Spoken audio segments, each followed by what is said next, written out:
Halo teman karirmu, bagaimana perencanaan blended learning yang disusun oleh teman karirmu? Apakah sudah dapat dilaksanakan dengan baik?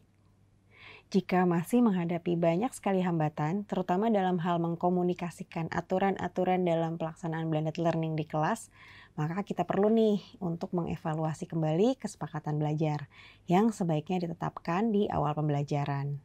Saya, Pia Adi Prima, pada video kali ini mari kita bahas mengenai kesepakatan pembelajaran blended learning. Yuk langsung saja masuk ke dalam pembahasannya.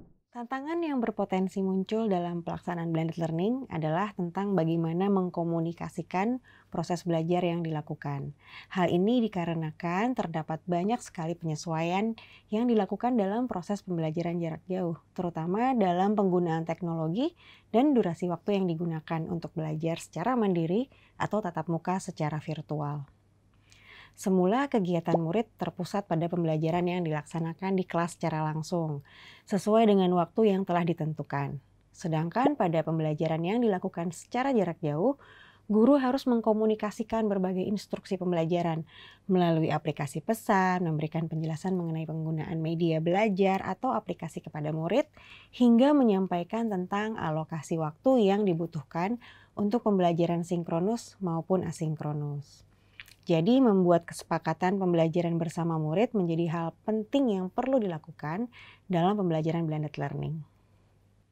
Lalu apa ya akibatnya kalau kesepakatan belajar tidak tercapai? Dampak dari tidak tercapainya kesepakatan belajar di awal akan mengarah pada aktivitas belajar yang tidak optimal. Murid bisa saja kesulitan dalam menggunakan aplikasi belajar, lengah terhadap waktu pengumpulan tugas secara daring, tidak aktif ikut serta dalam kegiatan pembelajaran, dan sebagainya. Nah, sejauh ini apakah teman karirmu sudah merasakan dampak-dampak tersebut? Untuk mengatasinya, mari kita bahas hal apa saja yang perlu disampaikan dalam kesepakatan pembelajaran. Hal-hal yang harus disepakati dalam blended learning yaitu mengenai perangkat pembelajaran, norma yang berlaku di era digital atau digital citizenship, partisipasi murid, dan komitmen waktu dalam pembelajaran. Mari kita bahas satu persatu. Pertama, kesepakatan belajar perlu membahas mengenai perangkat pembelajaran yang akan digunakan.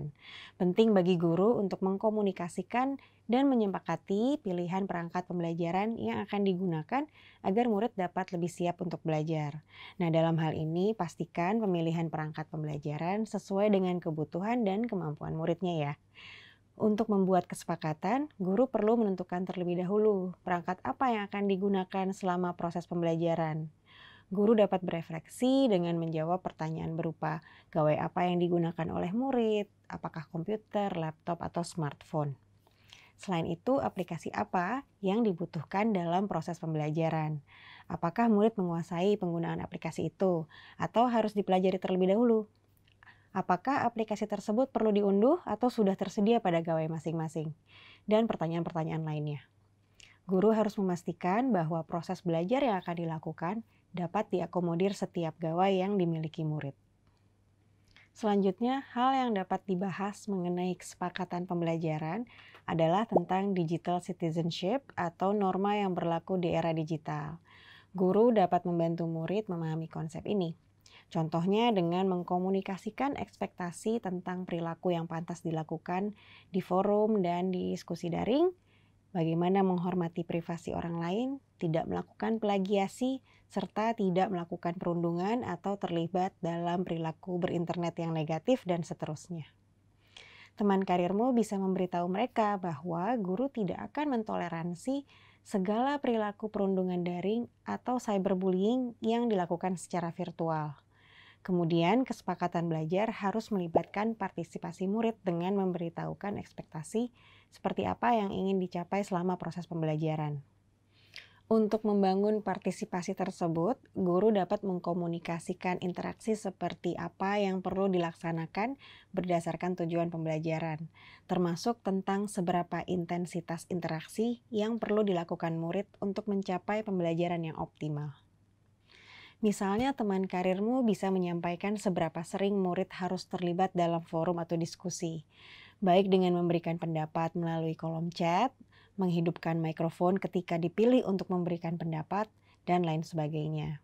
Di sisi lain, murid juga diberikan kesempatan untuk menyampaikan pertanyaan terkait ekspektasi tersebut dan bagaimana solusinya jika ada hambatan untuk melakukan hal-hal yang disepakati. Misalnya seperti kendala sinyal, sehingga menghambat partisipasi murid dalam kegiatan pembelajaran. Terakhir, komunikasikan komitmen waktu dalam proses pembelajaran.